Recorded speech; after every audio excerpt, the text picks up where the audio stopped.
오늘 예수님 앞에는요, 예수님을 반대하는 사람들이 나타났습니다.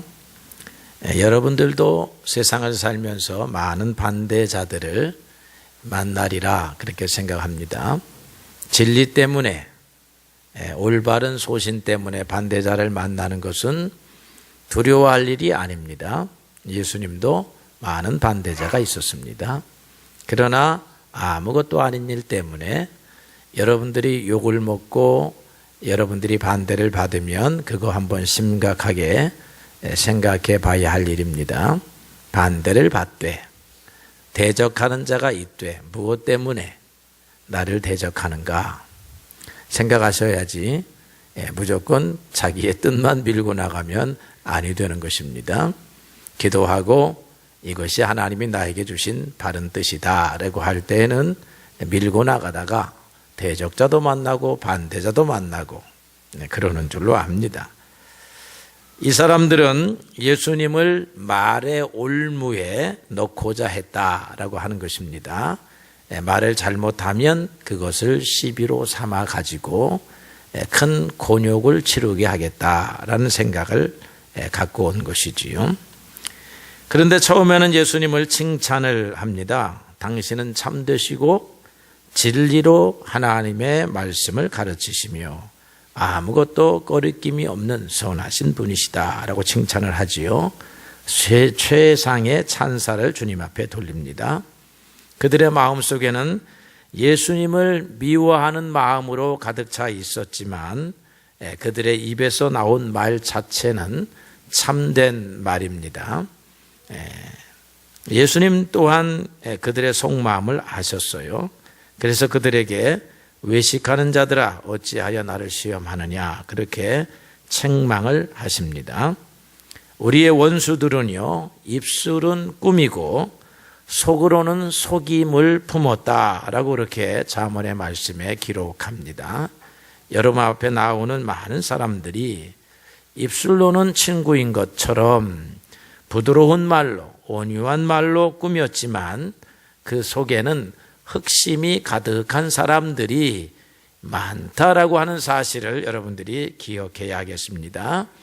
겉으로 매끄러운 혀를 갖고 있는 사람들을 여러분들이 조심하시기를 바랍니다. 우유처럼 달콤한 언어를 사용하는 사람들, 그 별로 좋은 사람들이 아닙니다.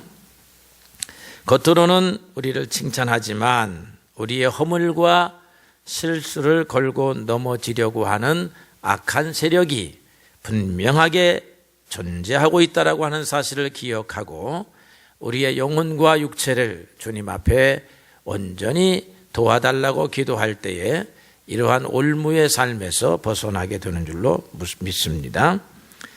그들은 드디어 본색을 드러냈습니다. 교묘한 질문을 했습니다. 가이사는 로마 황제를 지칭하는 말입니다. 가이사에게 세금을 바치는 것이 옳습니까? 아니면 옳지 않습니까? 라고 그렇게 질문을 했습니다. 옳다라고 해도 올무에 걸리는 대답입니다. 왜 그런가 하면 당시에 많은 일반 백성들과 그리고 젤로 땅이라고 하는 애국 땅이 있습니다.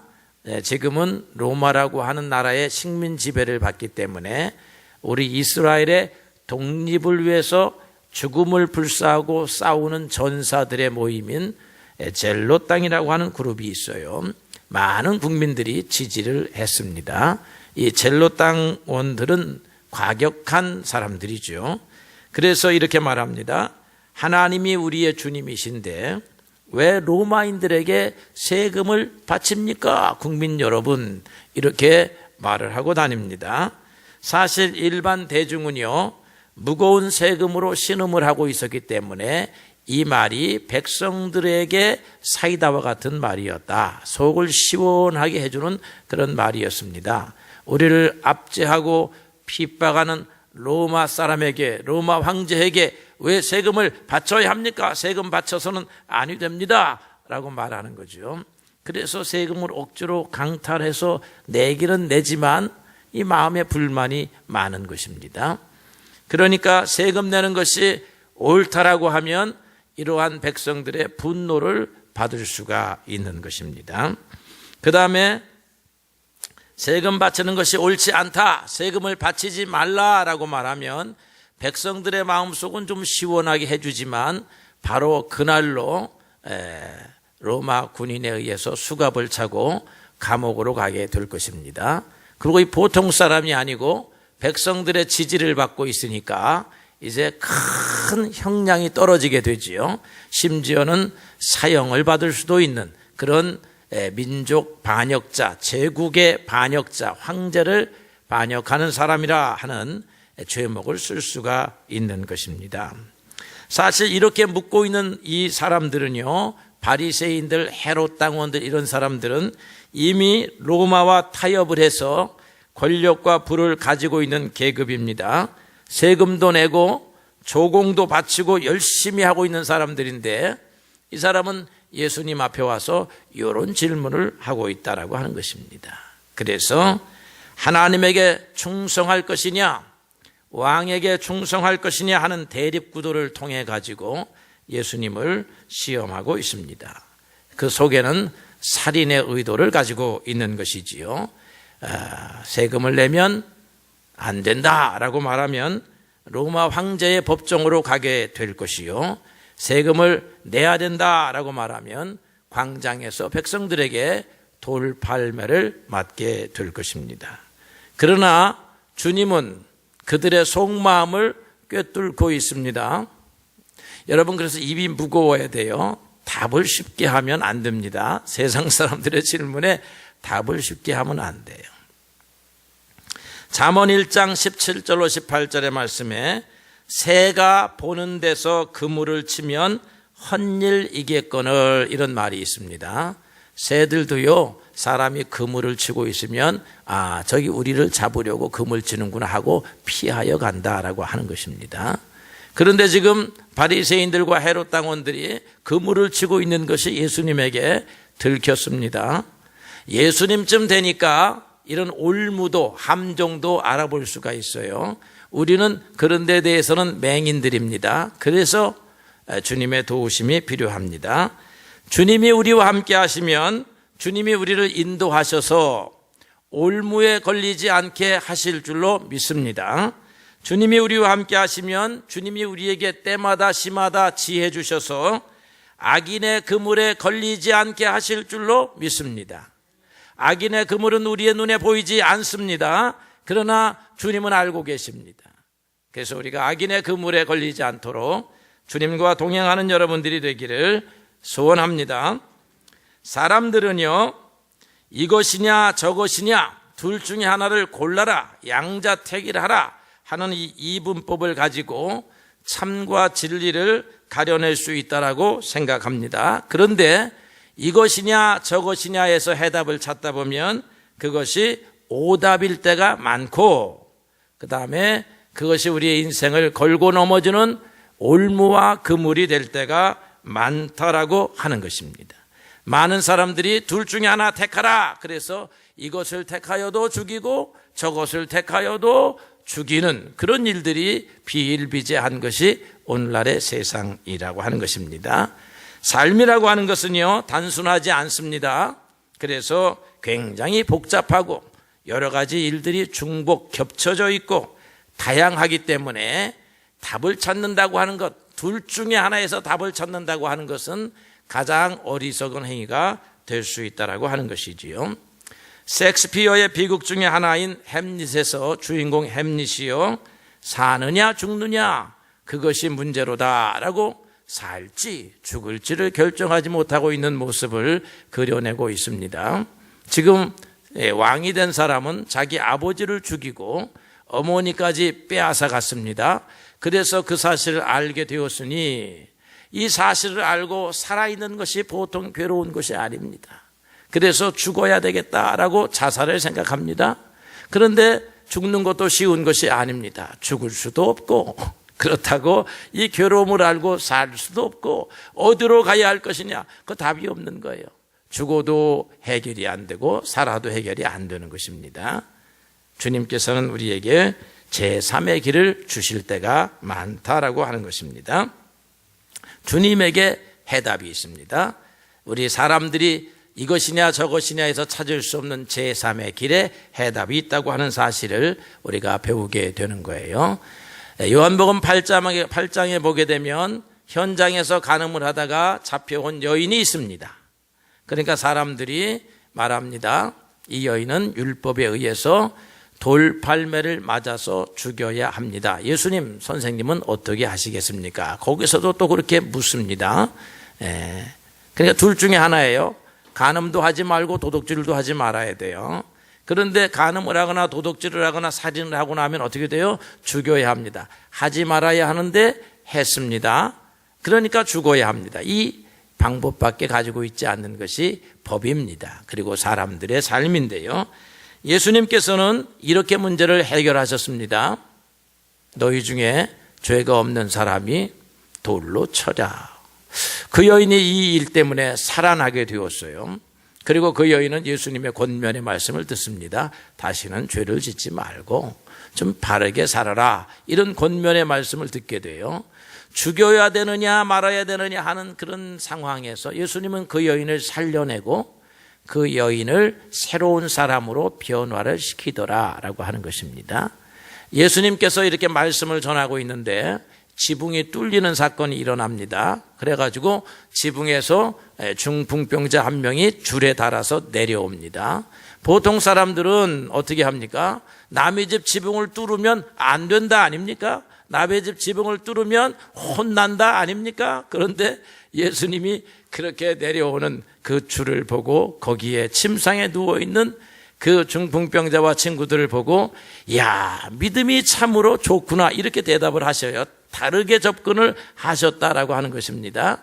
거기에 있는 제자들을 비롯해서 많은 사람들은 이제는 모든 것이 파토가 나고 끝이 났구나. 이제 저 사람들은 예수님에게 혼나야 된다. 지붕을 뚫었으니 당연히 주인에게도 혼나야 되고 예수님에게도 혼나야 된다라고 생각을 했는데 예수님은 제3의 길을 제시하신다 이 말이에요. 이야, 저거는 믿음의 행위이다. 비록 남의 집 지붕을 뚫기는 뚫었지만 살고자 하는 믿음의 행위이다. 지붕 수리하는 것은 또다시 하면 되지만 살고 죽는 것은 그 순간에 달렸다라고 생각을 하신 것이다 라고 하는 것입니다. 그래서요, 이것이냐 저것이냐 둘 중에 하나 고르라고 하는 것은 우리의 삶의 겉표면만 보는 행위일 때가 많습니다. 삶의 속 깊은 이면을 보게 되면요, 우리의 판단이 생각이 달라질 수가 있습니다. 그래서 여러분, 이것이냐 저것이냐에 속지도 말고 이것이냐 저것이냐라고 하는 잣대를 가지고 참된 것을 찾아내려고 해서도 아니 된다라고 하는 것입니다. 그런데 오늘 예수님은요, 어떻게 대답을 하셨습니까? 하거라 하지 말거라 둘로 대답하지 아니하고 가이사의 것은 가이사에게 하나님의 것은 하나님에게 라고 이렇게 대답을 하셨습니다.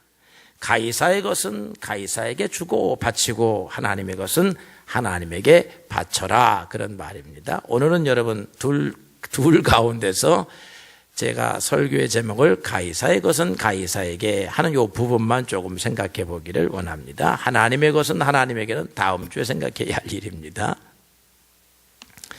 이렇게 대답을 하심으로써 1차적으로는요, 그들의 함정과 올무를 빠져나가셨고 또 한편으로는 우리가 어떻게 살아야 하는가 하는 삶의 분명한 표대를, 진리를 가르쳐 주셨다라고 하는 것입니다. 첫째로는요, 가이사의 것, 황제의 것, 세상 임금의 것을 인정하라고 하는 것입니다. 사실 이 세상의 모든 것은 하나님의 것입니다.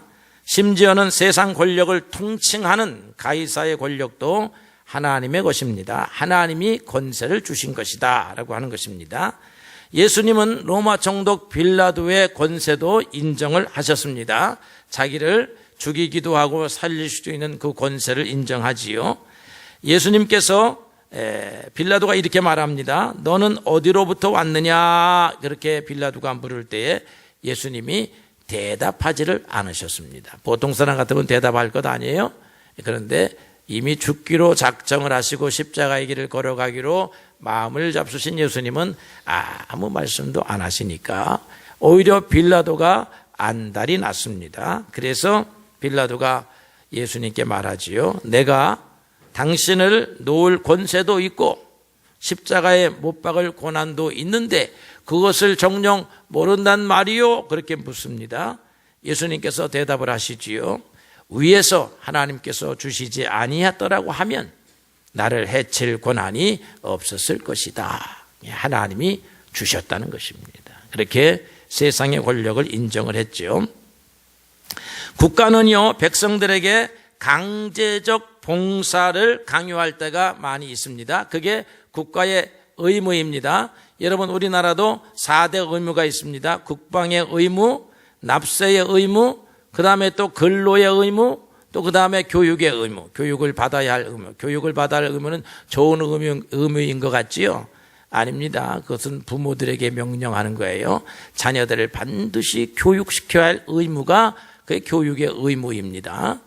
부모들에게 준 의무예요. 구레네 시몬을 보면 구레네 시몬이 예수님이 십자가에서 이제 십자가를 지고 골고다 언덕으로 이렇게 올라가잖아요. 올라갈 때에 예수님이 몸이 이제 기력이 한계 체력이 왔죠. 그래서 십자가를 짊어지지를 못하는 거야. 예수님의 체력도 우리와 별반 다르지 않습니다. 그래서 쓰러지고 넘어지니까 이 빨리 골고다 언덕까지 올라가야 되는데 예수님의 몸이 말을 듣지 아니하니까 한 군인이 이렇게 대중을 백성들을 둘러보고 한 사람을 불러냈지요. 구레네 시몬입니다. 구레네 시몬이 무슨 보따리를 갖고 있었던 것 같은데 이 보따리도 내팽겨치고 그 다음에 예수님이 지어야 할 십자가를 지었다라고 하는 것입니다. 군인에게 강제로 징발당했는데 그걸 저항을 하면요 어떻게 됩니까? 매를 맞거나 아니면 짐도 빼앗기고 구류도 살고 좌우지간 국가의 의무에 거역한 것이 될 것입니다. 그래서 국가가 강제로 의무를 지울 때에는 그냥 고분고분하고 순전한 것이 옛날 사람들의 모습이었다라고 하는 것입니다. 그래서 악한 정권, 우리가 문제가 되는 건 이제 악한 정권인데요. 하나님을 대항하는 이런 세상 권력도 기본적으로는 하나님에게서 왔음을 일정 부분 우리가 수용을 해야 한다라고 하는 것입니다. 반대로 하나님을 인정한다라고 하는 세상 권력도 있습니다.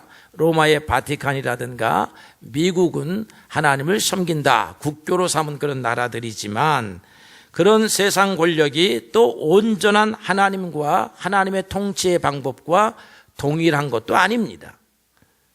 그래서 악한 정권도 100% 부정될 수 없고요. 선한 정권도 100% 수용되는 것도 아니다라고 하는 것이 오늘 삶의 현실입니다. 오늘의 말씀은 가이사에게 세금을 바쳐라 라고 하는 것입니다. 그것은 가이사의 것이다. 가이사의 통치하에서 경제 활동을 하니까 당연히 세금을 내라는 것입니다. 오늘날의 국가에서 지우는 의무와 같은 것이다 라고 할 것입니다. 우리가 국가와 정권의 권위를 기본적으로 인정해야 하는데요. 잘못에 대하여서는 우리가 저항할 수 있습니다. 그러나 전면적으로 그 권위를 부정하기가 불가능한 것입니다. 그래서 우리 신앙인들은 국가를 위해서도 위정자를 위해서도 기도해야 합니다. 우리가 보수 정권이 있으면 진보적인 사람들이 인정 안 하려고 하고 진보 정권이 서면 보수적인 사람들이 인정 안 하려고 하는데 다 그거 인정해야 합니다. 투표를 해서 뽑아놨기 때문에 어떤 정권이든 우리가 인정을 해야 된다라고 하는 것입니다. 물론 하나님의 법에 정면으로 배치되는 명령을 내리는 정권이나 나라, 국가가 있다라고 하면 그것은 개인의 믿음의 결단에 달려있기도 한 것입니다. 우리가 출애굽기를 보게 되면 애굽 왕이 히브리 산파들에게 가서 이스라엘 사람들을 출산을 돕다가 남자아이가 나면 죽이라 그런 명령을 주잖아요. 그러니까 하나님을 두려워했던 이 히브리 산파들이 왕의 명령을 거절합니다. 거역하지요. 죽음을 불사하고 거역하는 것입니다. 이런 믿음, 높은 차원의 하나님에 대한 순종이 또 필요한 것이지요. 그렇지 아니한 일반적인 사안에 대해서는 우리가 가이사의 것을 인정해야 된다라고 하는 것입니다. 또 이 가이사는요, 넓게 해석을 하게 되면 이 세상적인 삶을 말하는 것입니다. 우리가 세상적인 것과 하나님의 것 또는 세상적인 것과 영적인 것 사이의 균형을 배워야 하는 것입니다. 천국이 좋다고 해서 우리가 세상을 버리고 떠날 수가 없습니다. 영혼이 좋다고 해서 육체를 마냥 미워해서도 안 됩니다. 내 마음대로 육체를 벗을 수도 없는 것입니다. 세상적인 삶을 버리고 영적인 삶만을 택할 수도 없는 것입니다. 우리는 육체를 입고 이 땅에서 살아가는 한 세상적인 삶도 살아야 하고 또 영적인 삶도 살아야 하는데 이 둘 사이에 균형이 참으로 필요합니다. 균형이라고 하는 것은 우리의 삶에 아주 중요한 덕목입니다. 신앙에 있어서도 마찬가지입니다. 두 사람이요 춤을 춥니다. 춤을 출 때에 어떤 때는 가까이 두 사람이 붙어야 되고요. 어떤 때는 멀리 두 사람이 떨어져야 합니다. 가까이 할 때도 있고 떨어질 때도 있어요. 이 균형이 맞아야 돼요. 부부관계도 마찬가지입니다. 한없이 가까울 때가 부부관계예요. 가깝기만 하면 금방 그 권태기가 옵니다. 또 적당히 떨어져야 되는 거예요. 인생의 춤과 같은 것입니다. 가까울 때와 멀어질 때를 서로 균형 있게 해야 된다라고 하는 거죠. 자동차로 말하면 양쪽 바퀴, 새나 비행기로 말하면 양쪽 날개가 다 필요하다. 어느 하나만 중요한 것이 아니다라고 하는 것입니다. 마찬가지로 세상에 살고 있는 한 우리가 세상적인 것과 영적인 것 사이에 균형을 이루어야 합니다. 우리가 나가서 직장 생활하는 거 세상적이라고 볼 수 있습니다. 오락을 하는 거 세상적이라고 볼 수 있죠. 교회 오는 거 신앙생활하는 거 영적인 것이라고 그렇게 볼 수가 있습니다. 가정과 자녀 그리고 직장을 전부로 알고 신앙생활을 멀리해도 문제입니다. 그러나 또 신앙생활을 너무 열심히 한 나머지 가정과 직장을 소홀히 하는 것도 문제입니다. 영적인 삶을 강조하는 이단들이 굉장히 많습니다. 영적이려고 하면 세상을 버려야 된다라고 생각하고 심지어는 가정도 버리고 가족도 버리고 돈에서도 손을 놓게 하고 재물에 대해서도 손을 놓게 하는 그런 이단들이 많다고 하는 것입니다.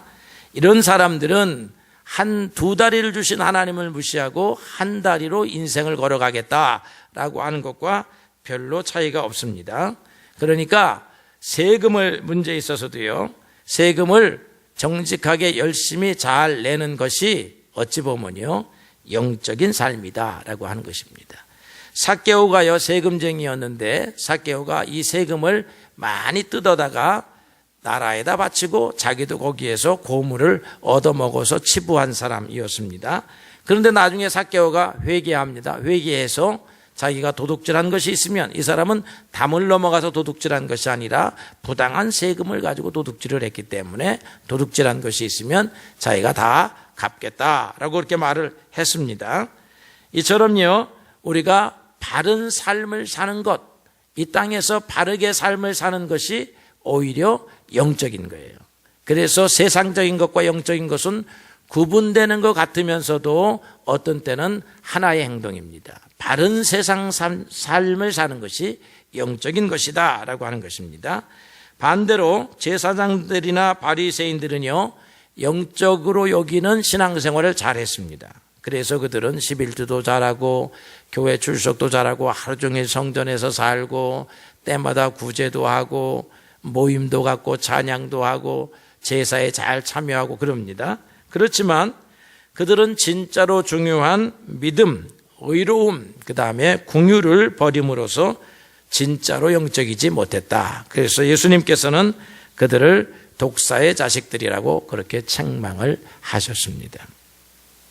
영적인 것과 세상적인 것이 어떤 때는 구분이 되지만요 어떤 때는 세상적인 것과 영적인 것을 나눌 수가 없습니다. 이것은 세상적이고 이것은 영적인 것이다 라고 나눌 수 없는 것이 너무나 많다라고 하는 것입니다. 오늘날 믿음의 사람들에게요, 문제가 두 가지가 있습니다. 하나는 신앙생활을 하면서도 너무나 세상적인 것입니다. 세상적인 것에 대한 절제가 부족합니다. 하나님을 믿으면서도 신앙도 없는 것 같고 양심도 없는 것 같이 그렇게 생활하는 사람들이 있습니다. 이거 보통 큰 문제가 아닐 수가 없어요. 또 다른 문제는요, 너무 영적인 나머지 세상의 문제를 등한시하는 것입니다.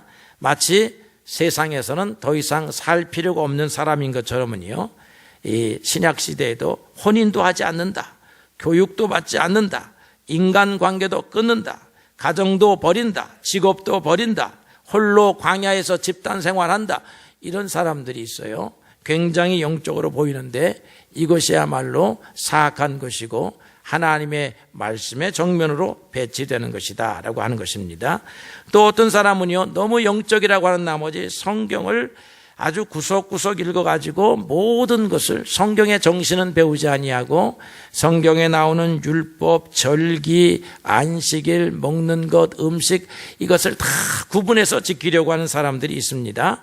천사도 숭배하고 그 다음에 성인도 숭배하고 이런 모든 것을 사도 바울은 꾸며낸 경건이다, 꾸며낸 경건에 열심인 사람들도 많다라고 그렇게 말씀하고 있습니다. 그러니까 경건해 보이는 것 같은데 전혀 경건한 것과 관련 없는 그런 경건이 있고요, 세상적인 것 같은데 경건한 삶이 있다라고 하는 것입니다. 세상에서 성실한 사람이 하나님에게도 성실합니다. 자기의 삶을 회개하고 돌아서는 당자가 하나님 앞에서 경건한 삶을 살아가는 사람이라고 하는 것입니다. 강도 만난 사람을 위해서 자신을 희생하고 시간을 내고 재물을 쏟은 선한 사마리아인의 행위가 영적인 행위라고 하는 것입니다. 제자들의 발을 씻기신 예수님의 행위가 영적인 행위인 것입니다. 이 땅에 살아갈 때에 이 땅을 버리지 말고 이 땅에서 살아갈 때에 주님의 마음과 태도와 자세로 살아가는 것, 그게 영적인 것입니다. 우리가 직장생활도 잘해야 합니다. 가정생활도 잘해야 돼요. 인간관계도 잘해야 합니다. 교회당 안에만 앉아있어서 영적인 것이 아닙니다. 친구하고 싸우면 교회당 안에 아무리 앉아있어도 소용이 없다는 것이 성경의 말씀이다라고 하는 것입니다. 우리가 하나님의 교훈은요, 그리스도의 마음을 품고 하나님의 영광을 위해서 한 모든 행위들을 영적인 열매로 보신다라고 하는 것입니다. 우리가 세상에서 가이사의 권위를 인정하면서 또 우리가 이 땅에서 육체적인 삶을 인정하면서 어떻게 하면 가이사의 권위를 인정하는데 영적인 삶에 부합하는, 우리가 이 땅에서 육체적인 삶의 행위를 이어가는데 하나님이 기대하시는 영적인 삶을 구현할 수 있을까 하는 것이 오늘 우리의 참된 신앙의 과제가 될 것입니다. 이것이냐 저것이냐가 해답이 아니고 이것을 하면서도 하나님의 뜻에 부합하는 그런 삶을 사는 그런 참된 삶의 지혜가 우리가 성경을 통해서 잘 배워서 우리의 신앙이 수준 높고 진보하는 그런 신앙이 되기를 주의 이름으로 축복합니다.